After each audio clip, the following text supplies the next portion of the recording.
Bienvenue à notre podcast sur l'ingénierie en aquaculture, disons la désinfection de l'eau pour la pisciculture.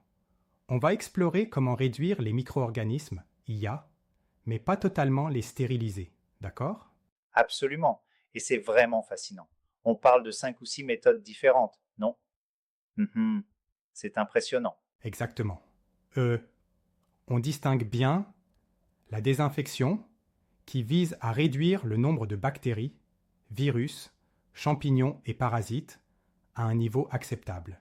Ce n'est pas la stérilisation Yep. qui, tu sais, élimine tout. Donc, le point clé ici, c'est la nécessité de cibler en particulier les micro-organismes pathogènes, ceux qui peuvent infecter le poisson et propager des maladies. Oui, et ils expliquent bien qu'il existe deux modes de transmission des maladies, horizontale et verticale.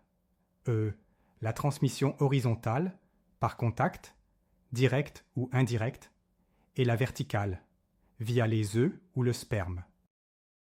Exactement. C'est important parce que dans un système aquacole, il faut s'assurer d'inactiver sélectivement ces pathogènes.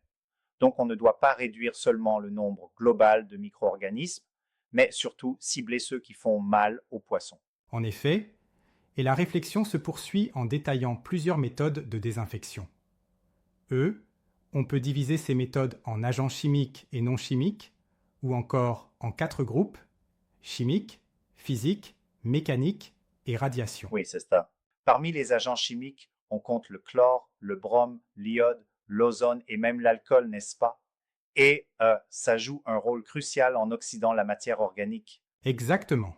Et quand on parle d'agents physiques, pense à la chaleur ou à l'utilisation du rayonnement UV. Pour inactiver les micro-organismes grâce aux dommages qu'ils subissent au niveau de leur Yeah, c'est ADN ingénieux. ou ARNM. Je trouve intéressant que, d'après le contenu, on doive aussi considérer des aspects pratiques comme la qualité de l'eau.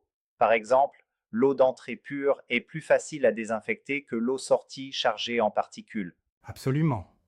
Et cela se traduit par la nécessité d'un pré-traitement. Enlevement. Enlevement des particules.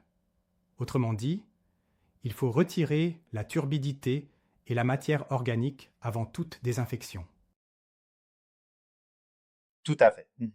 Et c'est là qu'interviennent les systèmes comme les systèmes à circulation d'eau fermée, RAS, où l'eau peut être désinfectée à plusieurs points, par exemple à l'arrivée et à la sortie de l'eau, pour éviter une accumulation de micro-organismes. Non? Oui, et spécialement pour les larves, qui sont très fragiles et peuvent rapidement être victimes d'infections. La désinfection en amont est primordiale pour protéger les tout petits poissons.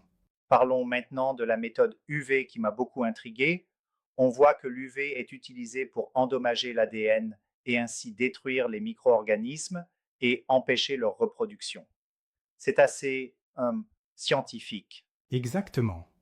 Et le rayonnement UV, généralement autour de 253 nanomètres, peut être obtenu par des lampes à vapeur de mercure. C'est comme si l'UV chauffait littéralement la vie microbienne, IA, en perturbant leur chaîne génétique. Oui, c'est impressionnant. On remarque aussi que les lampes UV perdent de leur efficacité avec le temps et qu'il faut régulièrement vérifier l'intensité du rayonnement.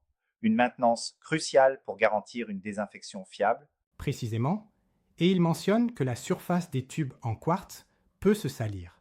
Du coup, on doit les nettoyer régulièrement pour maintenir une transmission optimale de l'UV. Absolument. Mais pour être franc, je me demande si l'approche UV n'est pas trop dépendante de la qualité de l'eau. Si la turbidité introduit trop d'ombre, comment peut-on garantir une dose suffisante? C'est justement le défi. La transmission de l'UV dépend des particules dans l'eau. Par exemple, dans un exemple donné, une couche d'eau de 1 cm laisse passer 90% de l'UV, mais 5 cm seulement 59%. Donc, une eau très trouble peut Oui, c'est effectivement critique. réduire l'efficacité. C'est une critique légitime. Cela soulève l'importance du pré-traitement, d'enlever ce qui peut bloquer la lumière, n'est-ce pas? Tout à fait. Pense à un film photo. C'est comme si les particules étaient des rideaux opaques, réduisant la quantité de lumière qui atteint les Exact. micro-organismes. Passons à l'ozone. Cette méthode est très différente de l'UV, car elle repose sur une réaction d'oxydation très puissante. Pourtant, l'ozone est instable et doit être produit sur place. Oui, et c'est assez fascinant. On utilise une méthode par effet Corona, c'est le même principe que la foudre qui transforme O2 en O3 pendant un orage. C'est vraiment naturel et technologique à la fois. Exactement. Cependant, l'ozone, bien qu'extrêmement efficace, peut être dangereux, même pour les poissons puisqu'il peut endommager les branchies. C'est le dilemme majeur. L'ozone doit être dosé avec précision. Le texte mentionne des doses de 0,1 à 1 mg/L, mais il faut ensuite s'assurer que le résidu d'ozone est éliminé avant que l'eau ne touche les poissons. Je vois bien. Et pour régler cela, on utilise souvent des systèmes de dégazage ou des réservoirs de rétention pour permettre à l'ozone de se décomposer en oxygène. Un processus un peu laborieux, non? Exactement. Un système ingénieux mais complexe. Il faut un contact suffisant pour inactiver les pathogènes et ensuite une phase de dégradation pour éviter la toxicité. Tout à fait, il y a. Et puis, il y a les technologies d'oxydation avancées qui combinent souvent UV, ozone et même des procédés chimiques pour créer des radicaux hydroxyles, ces hyperoxydants. Ça devient presque comme un cocktail extra dynamique pour éliminer tout ce qui est indésirable dans l'eau. Oui, c'est brillant.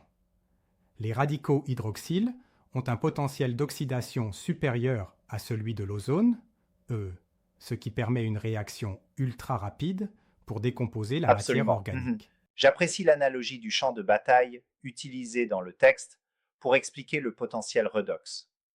D'un côté, on a les oxydants qui attaquent comme des artilleries, et de l'autre, les réducteurs comme les troupes moins efficaces. Ça aide vraiment à visualiser la situation. Oui, c'est une métaphore très parlante. Ce champ de bataille nous montre comment la présence d'oxygène ou d'autres agents oxydants influence la décomposition de la matière organique. Exact. Une autre méthode qui m'intéresse est l'utilisation de chlore pour la désinfection, bien que malgré son efficacité, il soulève des préoccupations en raison de sa toxicité résiduelle et des sous-produits potentiellement cancérigènes. Oui, et c'est pour cela que, dans l'aquaculture, le chlore est rare pour l'eau d'entrée. On préfère traiter l'effluent ou désinfecter le matériel. D'ailleurs, il faut souvent déchlorer l'eau avant qu'elle n'entre en contact avec les poissons. Il y a aussi des méthodes naturelles, comme les zones humides construites, qui, par leur action biologique, éliminent les pathogènes sans recourir à des agents chimiques. C'est une vraie manière d'imiter la nature, non? Absolument. C'est la beauté de l'ingénierie écologique. On laisse la nature faire son travail en offrant suffisamment de temps et de conditions à ces processus naturels pour inactiver les pathogènes. Oui, c'est innovant et vraiment durable. En conclusion, il apparaît clairement que la désinfection en aquaculture nécessite un équilibre délicat entre efficacité, sécurité pour les poissons et gestion des impacts environnementaux. C'est un domaine riche en technologie et en défis. Exactement. Et chaque méthode a ses avantages et ses limites. Que ce soit avec l'UV, l'ozone ou des méthodes combinées, il est primordial de bien adapter l'approche à la qualité de l'eau et aux besoins spécifiques de chaque système aquacole. Merci pour cette discussion approfondie.